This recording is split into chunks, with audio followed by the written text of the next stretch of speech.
আসসালামু আলাইকুম। আমি মোহাম্মদ শাহরিয়ার হাসান।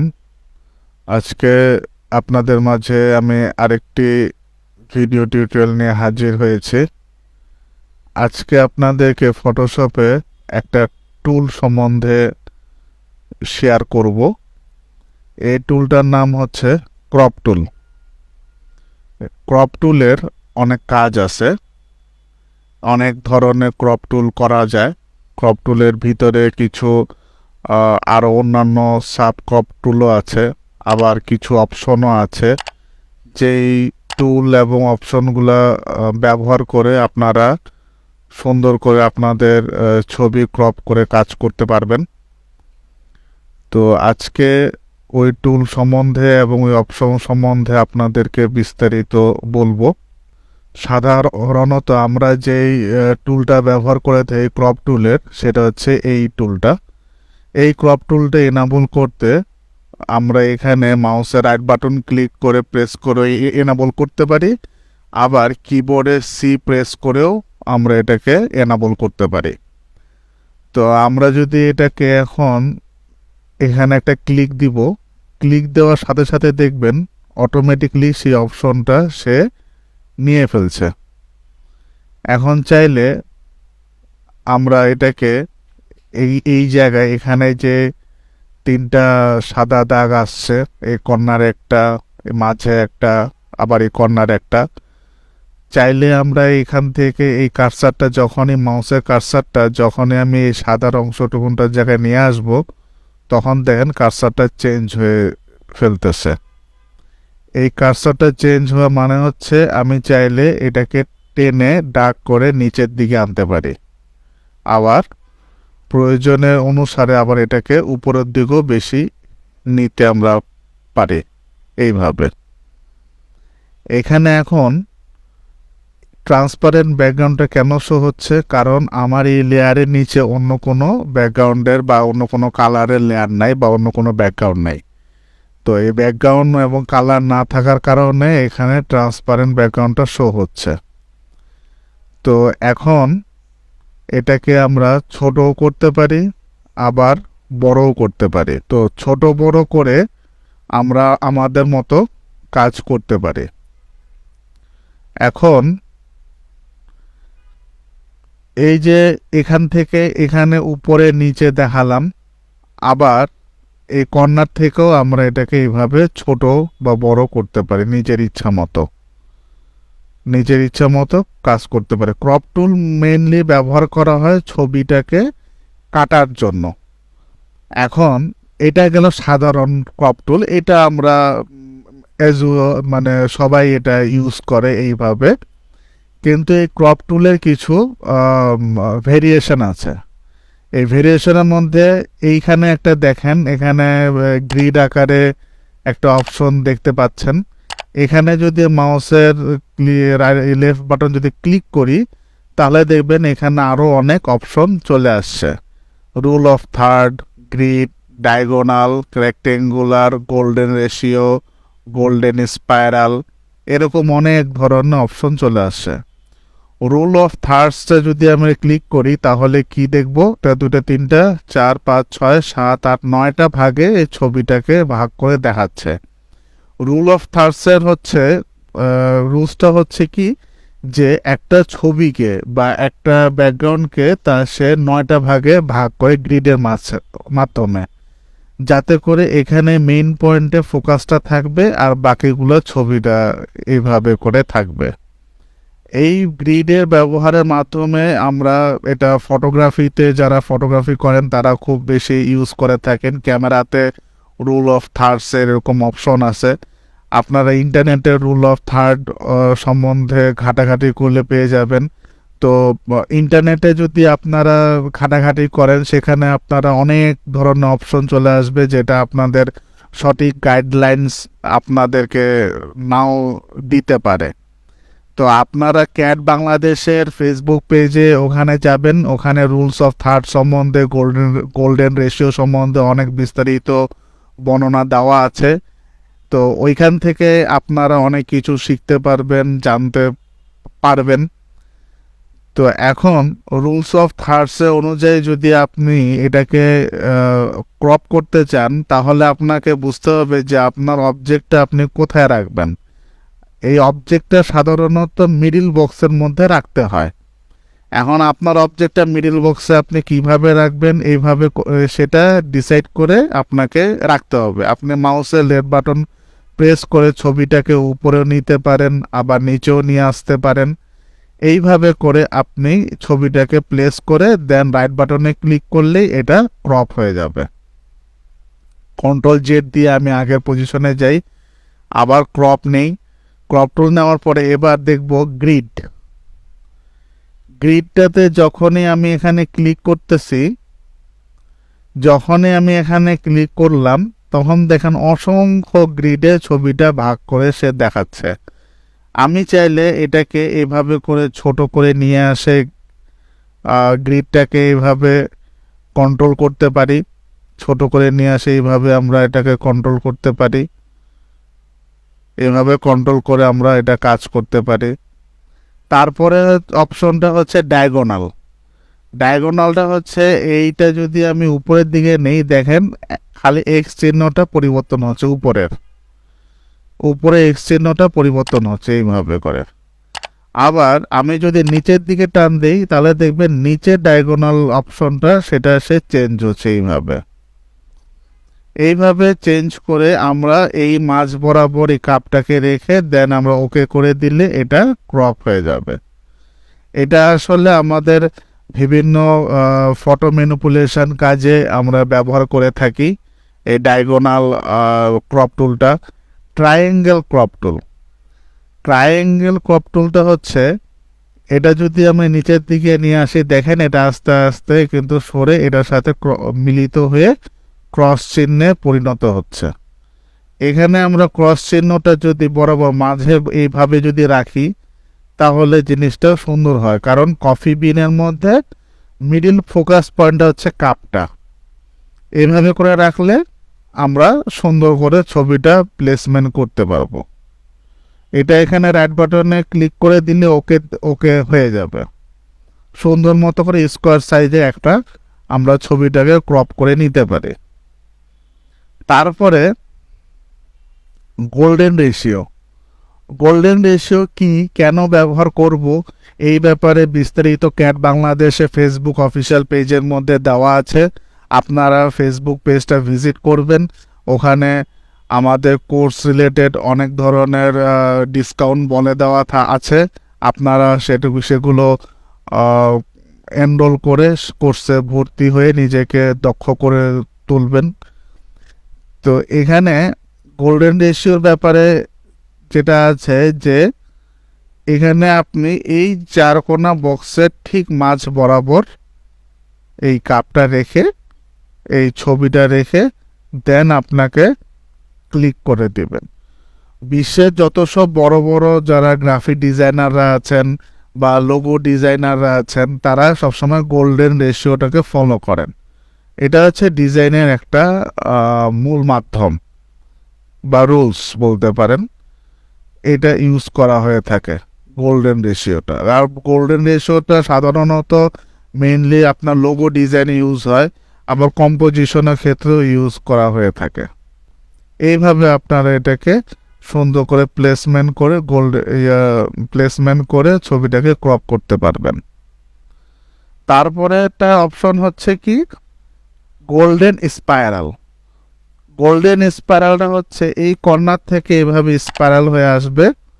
এটা অনেকটা গোল্ডেন রেশিওর মূল জিনিস। এখানে বিন্দুটা, এখানে এই বিন্দুটা যেখানে রাখবে, এখানে বিন্দুটা রাখার মানেটা হচ্ছে এই বিন্দুর জায়গায় যে অবজেক্টটা থাকবে সেই অবজেক্টের জায়গায় ইজিলি মানুষের চোখ ফোকাস করবে, ইজিলি চোখটাকে ফোকাস করবে। দেখেন আমি যদি এখানে বিন্দুটার জায়গায় রেখে আমি যদি এটাকে ক্রপ করি, দেখেন পুরা অবজেক্টটার মধ্যে ইজিলি এই অবজেক্টটার মধ্যে এই সাবজেক্টের মধ্যে কিন্তু ফোকাসটা যায়। তো এইটা আমরা এই কাজে ব্যবহার করতে পারি। তারপরে আমরা দেখব হচ্ছে পার্সপেক্টিভ টুল। তো পার্সপেক্টিভ টুল ব্যবহার করার জন্য আমি এই পাশে একটা বই খুলে রেখেছি। আরেকটা বিষয়, ক্রপ টুলের আরেকটা বিষয় আমি আপনাদেরকে দেখাইতে চাচ্ছি, সেটা হচ্ছে আমি যদি ফাইল থেকে একটা নিউ ডকুমেন্ট নিলাম, নিয়ে এটাকে মিলিমিটারে করে রেখে আমি ক্রিয়েট করি। ক্রিয়েট করার পরে আমি এখানে একটা ছবি নিয়ে আসি, প্লেস ইমবেডে যায় যে কোনো একটা ছবি আমি নিয়ে আসি। ধরেন আমি এই ছবিটা নিয়ে আসলাম,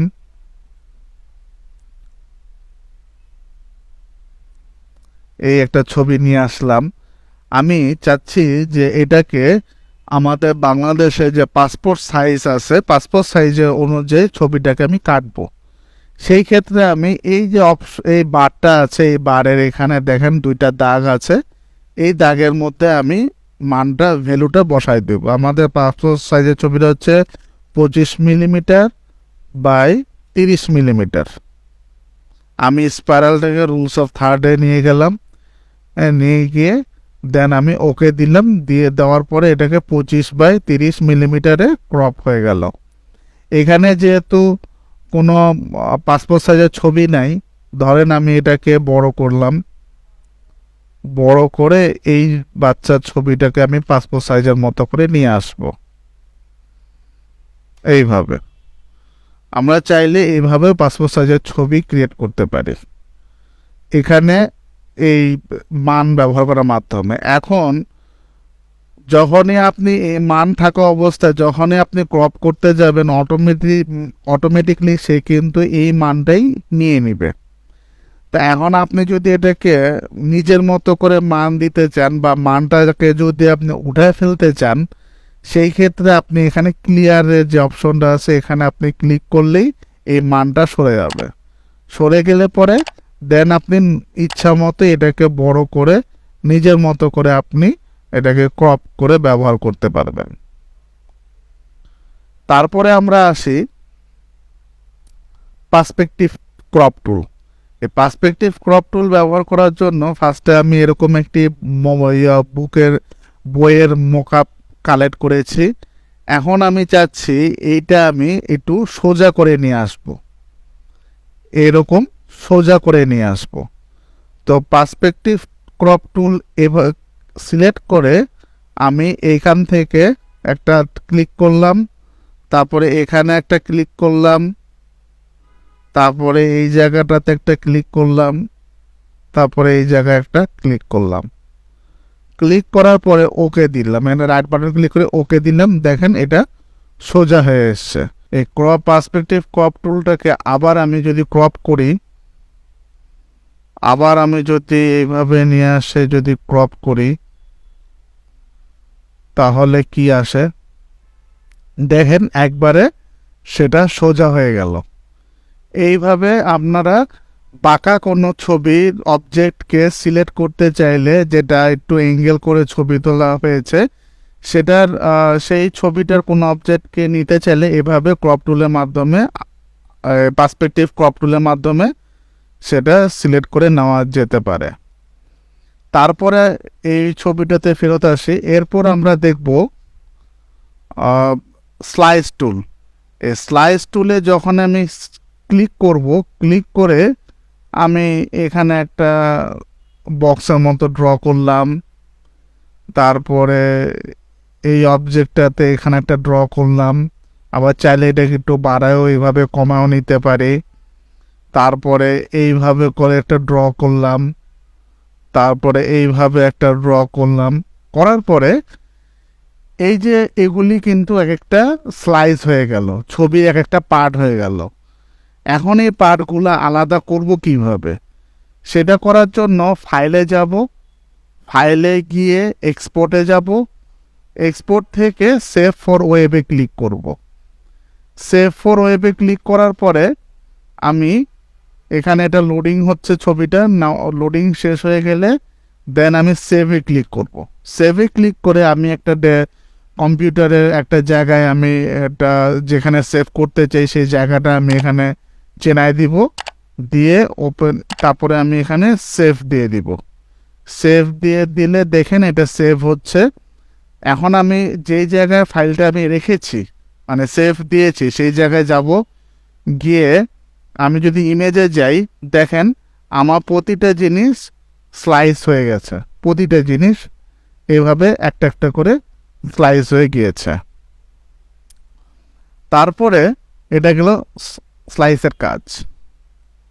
আমি নতুন আরেকটি আর্টবোর্ড নেই, আর্টবোর্ড নিয়ে আমি এখানে এই ছবিটা ডার্ক করে টেনে এখানে নিয়ে আসে কন্ট্রোল টি প্রেস করি, কন্ট্রোল টি প্রেস করে এইভাবে আমি রাখলাম ছবিটা।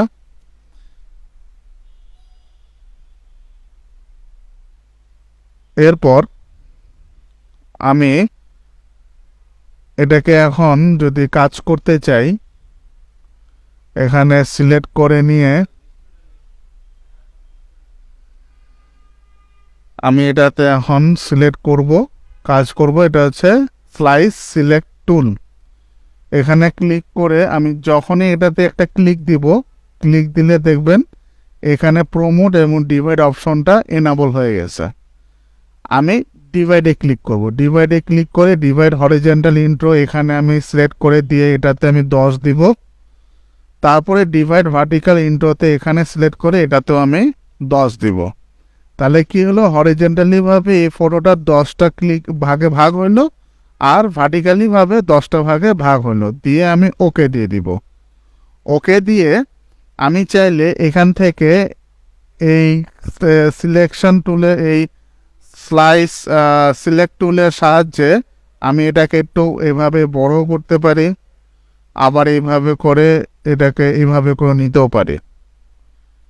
এভাবে করা হয়ে গেলে দেন আমি ফাইলে যাব, ফাইল থেকে এক্সপোর্টে যাব, এক্সপোর্ট থেকে সেভ ফর ওয়েবে ক্লিক করব। সেভ ফর ওয়েবে ক্লিক করার পরে আমি সেভ দিব। সেভ দেওয়ার সময় আমি যেখানে ছবিটা সেভ করতে চাই সেই ফোল্ডার আমি চিনায় দিব, দিয়ে সেভ দিয়ে দিব। সেভ দেওয়ার পরে আমি যেখানে ছবিটা সেভ দিয়েছি সেই ফোল্ডারে যাব, গিয়ে দেখব এই যে দেখেন ছবিটা ডিভাইড হয়ে গেছে, এভাবে স্লাইস হয়ে গেছে। এখন আপনারা এখান থেকে ছবিগুলো নিয়ে নিয়ে আপনারা কাজ করতে পারবেন। এটা হচ্ছে ফটোশপে স্লাইস টুলের কাজ। ফটোশপে ক্রপ টুলের যে অপশনগুলো আপনাদেরকে দেখানো হয়েছে সেগুলো আপনারা বাসায় প্র্যাকটিস করবেন। প্র্যাকটিস করলে পরে আপনাদের এক্সপার্টিসটা অনেক বাড়বে। আর আমাদের Facebook cat Bangladesh Facebook official পেজের সাথে আপনারা সংযুক্ত থাকবেন, সেখানেও নতুন নতুন টিপস আপনারা জানতে পারবেন। তো আজকে তাহলে এ পর্যন্তই। আগামীতে নতুন ভিডিও টিউটোরিয়াল দেখার আমন্ত্রণ জানিয়ে শেষ করছি। আল্লাহ হাফেজ, আসসালামু আলাইকুম।